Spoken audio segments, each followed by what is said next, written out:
미나상 곤방와 도쿄 K짱 데스. 여러분 안녕하세요. 저는 도쿄 K짱입니다. 매주 금요일 밤 12시 아프리카 TV에서 위험한 초대와 기묘한 이야기를 격주로 시청하실 수 있습니다. 자, 제가 오늘 가지고 온 이야기는요. 아마 전 세계에서 가장 오랫동안 감옥에 있던 남자? 라고 표현해도 될 정도로 꽤나 감옥에 오래 붙잡혀 있던 한 남성의 이야기입니다. 자, 도대체 왜 그 기나긴 시간 동안 갇혔어야만 했는지 지금부터 여러분들을 위험한 초대에 모시겠습니다.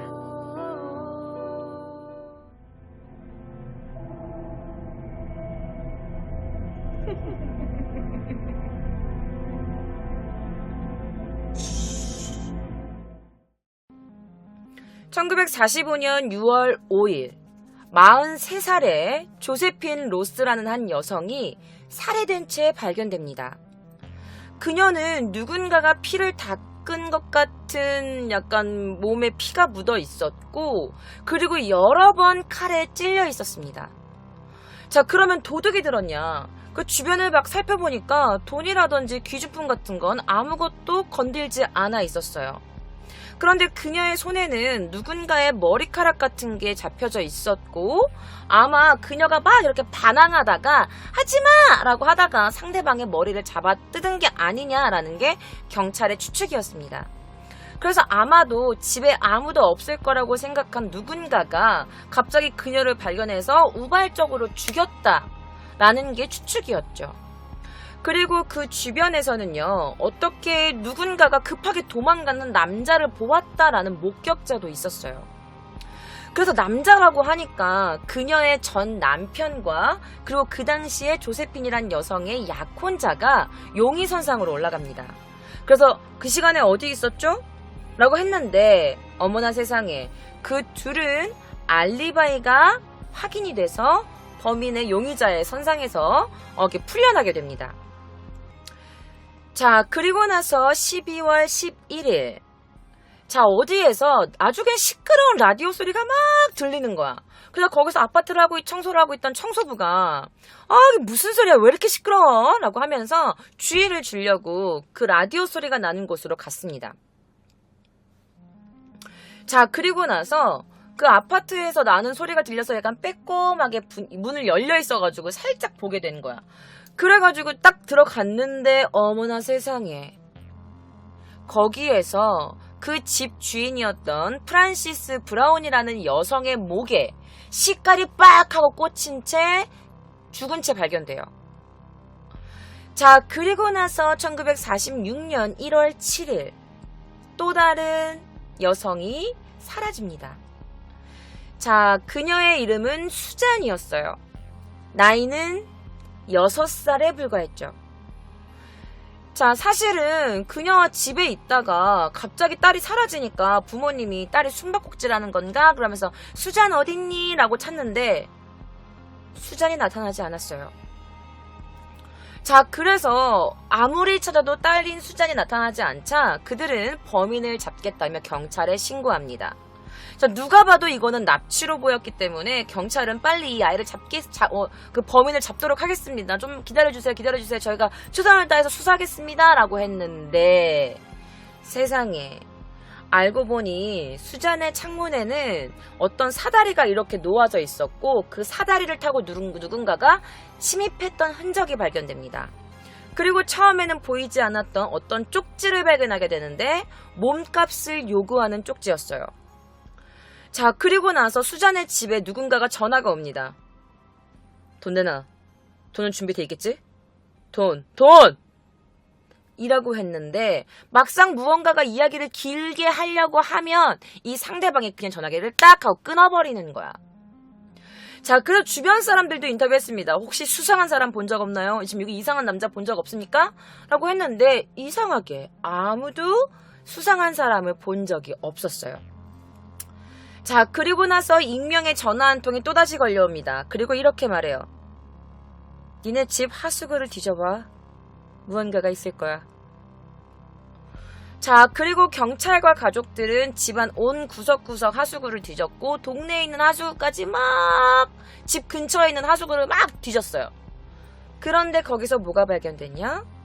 바로 수잔의 토막난 시체가 발견됩니다. 자, 그러면 이 모든 상황이 대체 누가 만든 범죄였을까요?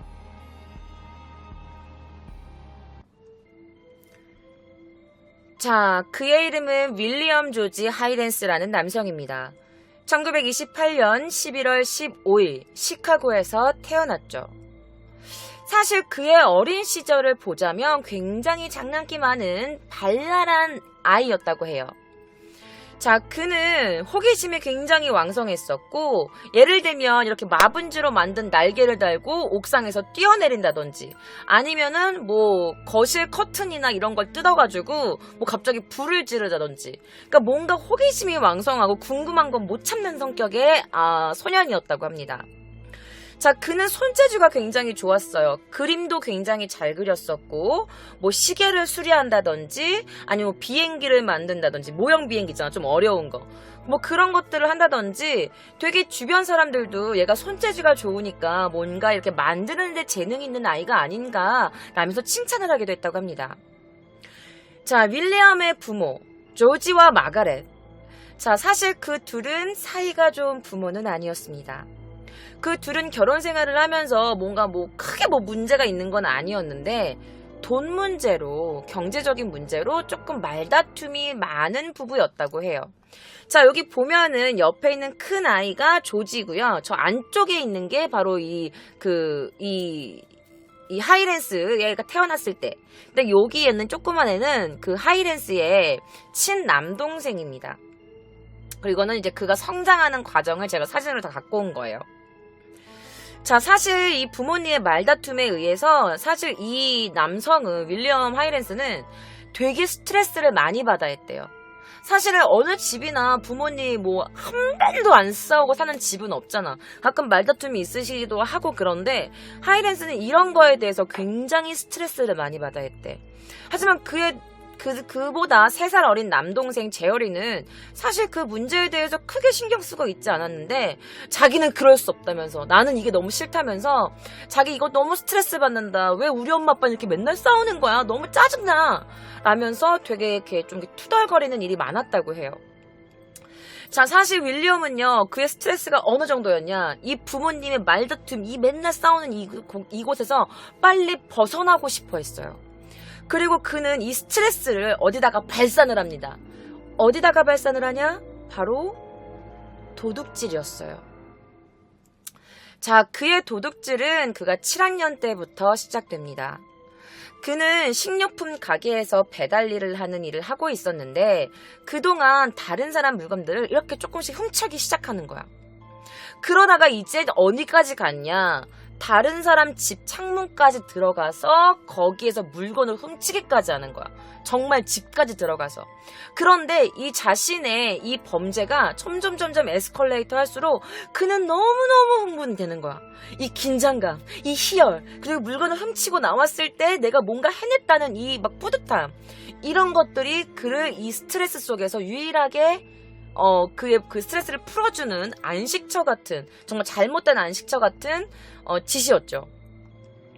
자, 그의 나이 13살 때 그는 경찰에게 드디어 붙잡힙니다. 그래서 경찰이 그의 몸 수색을 하는데 뭐가 나왔냐? 13살짜리 남자아이의 몸에서 권총이 나옵니다. 그래서 그는 이렇게 말해요. 아니에요. 이거 주운 거예요. 제가 이런 게 어디서나요? 그런데 뭔가 어색해하는 그의 모습에서 경찰이 수상함을 느낍니다.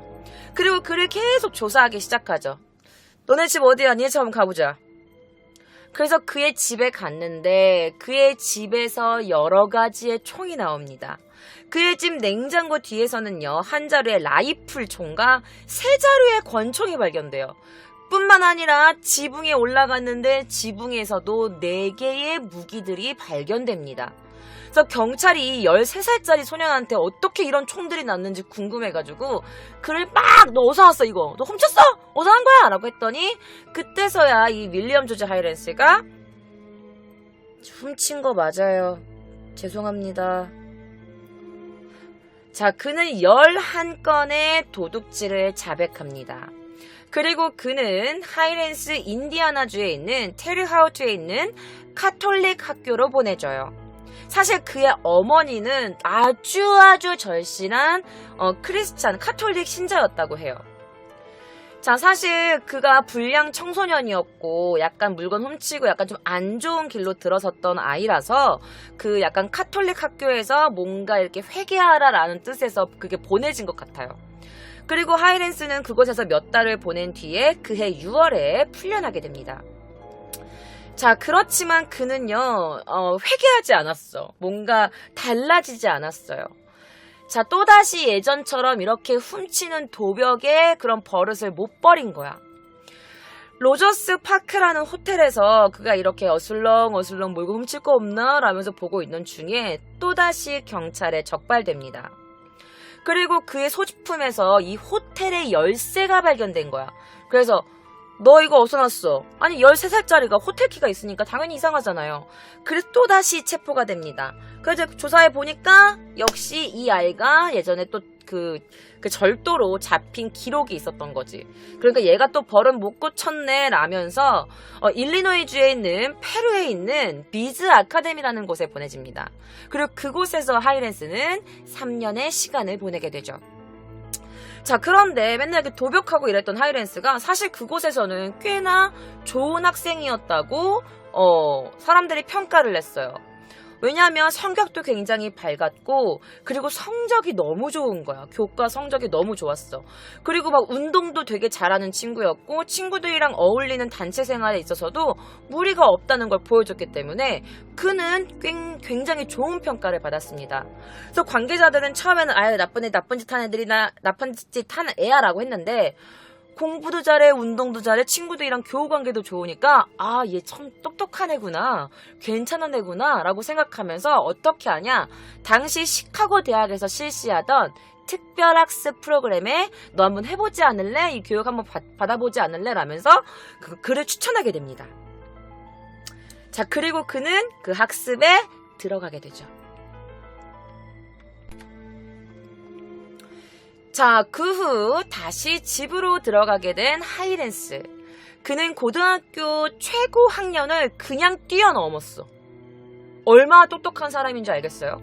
고등학교, 그러니까 조기 졸업이라고 하죠. 고등학교 최고 학년을 그냥 뛰어넘고 1945년 15살의 나이에 시카고 대학에서 공부를 하게 됩니다. 자, 교수님들도 하이랜스를 꽤나 마음에 들어 했어요. 그러니까 엄마는 얼마나 기뻐. 아, 드디어 맨날 도둑질하고 맨날 집 나가려고만 하던 그런 아들이 세상에 대학교에 들어가가지고 공부를 하고 또 교수님들도 예뻐하니까 얼마나 좋아. 그래서 엄마는 우리 아들이 드디어 이제 마음을 잡았구나 라고 생각을 했지. 그리고 하이랜스는 다른 사람들에게조차 되게 정상적이고 젠틀한 남성으로 칭찬을 받게 됩니다. 하지만 그의 마음속에서는 여전히 도둑질에 관련된 이 욕망을 버리지 못하고 있었어요. 자, 윌리엄 하이랜스의 도둑질은요, 사실 교수님들과 주변 지인들에게도 굉장히 좋은 평가를 받고 있었을 때에도 쉬지 않고 계속되었었다고 합니다. 시카고의 대학생이 됐을 때도 마찬가지였어요. 자, 하이랜스는 계속해서 몰래 다른 사람들의 물건을 훔쳤고 그리고 계속해서 그의 범죄 스킬은 늘어만 갔어요. 사실 그에 있어서 도둑질은 끊을 수 없는 마약과도 같은 중독적인 거였습니다. 어느 정도였냐? 하이랜스는 물건을 훔쳐서 자기가 이거를 완수했을 때 뭔가 성적으로 흥분까지 하는 지경에까지 이르렀다고 해요. 자, 그리고 그의 나이가 어렸을 때, 그러니까 그의 나이 11살 때쯤에 하이랜스는 사실은 어떤 남녀가 성관계를 하고 있는 모습을 본 거예요. 어떻게 하다 보니. 성관계를 하다가 그 모습을 보고 나서 이거를 엄마한테 말한 거야. 엄마, 11살이니까 엄마 내가 밖에서 누구랑 남자랑 여자랑 막 입을 맞추고 몸을 막 이렇게 부딪히는 걸 봤어요, 엄마. 라고 했더니 아까도 말씀드렸지만 정말 절실한 카톨릭 신자였던 엄마, 정말 너무 필요 이상으로 종교에 너무 매달 신봉하고 있는 거야. 그러니까 남편이랑도 너무 스트레스 받고 사이가 안 좋고 그러니까 엄마는 이렇게 종교에만 매달렸던 것 같아. 그래서 정상적인 카톨릭 신자가 아닌 약간 조금 너무 필요 이상으로 너무 이상한 그런 신자였던 엄마가 아들한테 이렇게 말한 거야. 아들, 잘 들어. 섹스는 아주 추한 거야. 사람과 사람 몸이 닿잖아? 너 이상한 병에 걸리는 거야, 아들. 그러니까 우리 아들은 절대 그런 짓을 하면 안 돼. 엄마 말 알겠지? 엄마 말 꼭 명심해. 라고 하면서 굉장히 이상한 성 지식을 알려준 거야. 너무 올바르지 못한 그런 걸 알려준 거지, 아들한테. 그래서 아들은 어린 나이였으니까 그래 라고 대답은 했지만 뭔가 이상한 느낌은 갖고 있었어요. 자, 이 사진은 이 하이랜스가 어떤 여성과 같이 찍은 사진이 있어서 가지고 왔습니다. 둘이 커플이었는지 사귀는 사이였는지는 확실하지 않아요. 자, 그리고 그도 이제 나이가 먹었지. 이제 몇 년이 지났고 이제 그도 이제 알 만큼 아는 나이가 된 거예요. 자, 그러다가 그도 이제 여자친구가 생겼지. 그리고 그 성관계가 나쁜 것만은 아니라는 걸 알고 있었어. 그러다가 이제 여자친구와 스킨십을 하게 됩니다. 키스를 하고 서로 몸을 더듬고 이제 성관계가 진행되고 있었어. 그런데 이제 서로 이제 이렇게 애무를 하고 있는 도중에 갑자기 이 하이랜스가 울기 시작합니다. 눈물이 터지기 시작해. 왜 그런지 모르겠어. 그리고 울다가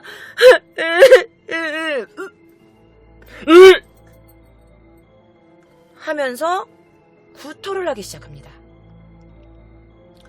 자, 그는 그 경험이 너무너무 끔찍한 경험이었어요. 엄마의 약간 어릴 때부터 세뇌 교육으로 인한 거였는지 아닌지는 모르겠지만 여자친구와 성관계를 하려고 애무를 할 때 이게 너무 잘못됐고 너무 불결하고 뭔가 불쾌한 느낌을 버릴 수가 없었던 거야.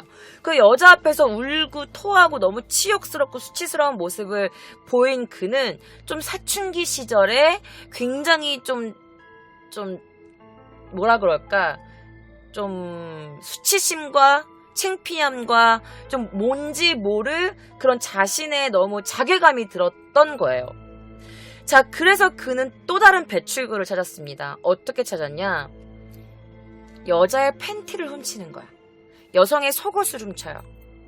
그리고 그 속옷으로 자위를 합니다. 자, 뿐만 아니라 뭐 나치 이런 거 있잖아. 약간 히틀러, 약간 위에서 사람을 막 이렇게 압박했던 그런 히틀러나 나치 상급 간부들의 사진들을 모았고 그거를 스크랩북으로 만들었대요. 그래서 그걸 보면서 뭔가 계속 기쁜 희열감을 느꼈다고 합니다. 자, 그는 어릴 때부터 조금 별것도 아닌 거에 굉장히 민감했었고 또 가정 환경이 그렇게 좋지도 않았고 뭐 성관계할 여성과의 문제도 뭔가가 있었고 약간 좀 도둑질을 하면서 스트레스를 푸는, 그래서 뭔가 굉장히 이상한 배출구를 선택하는 그런 어린 시절을 보냈어요.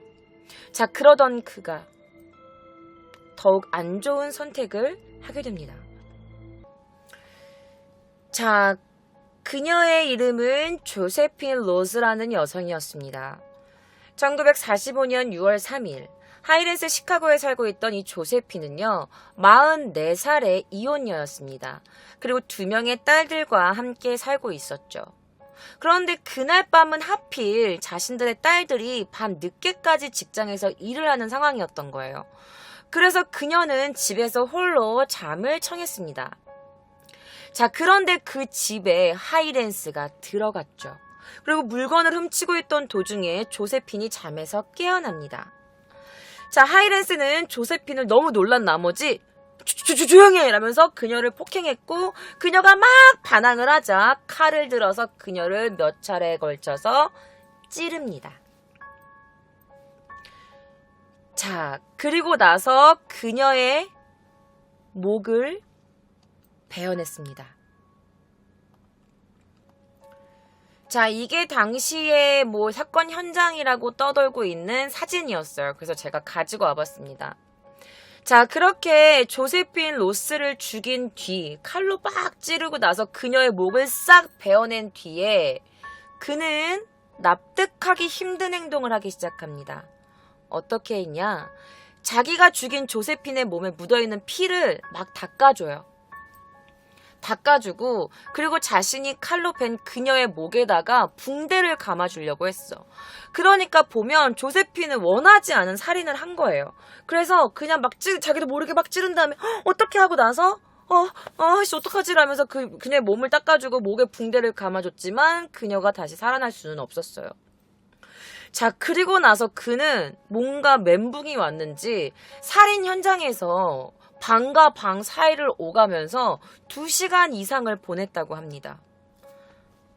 왜 그런지는 모르겠어. 그런데 떠도는 말로는 그가 이 집에서 살인을 하고 이 집에 있을 때 그 피나 이런 현장을 보면서 뭔가 오르가즘을 느꼈다라는 말들이 떠돌기는 하는 글이 있었어요. 자, 그리고 두 번째 사건이 터지게 됩니다.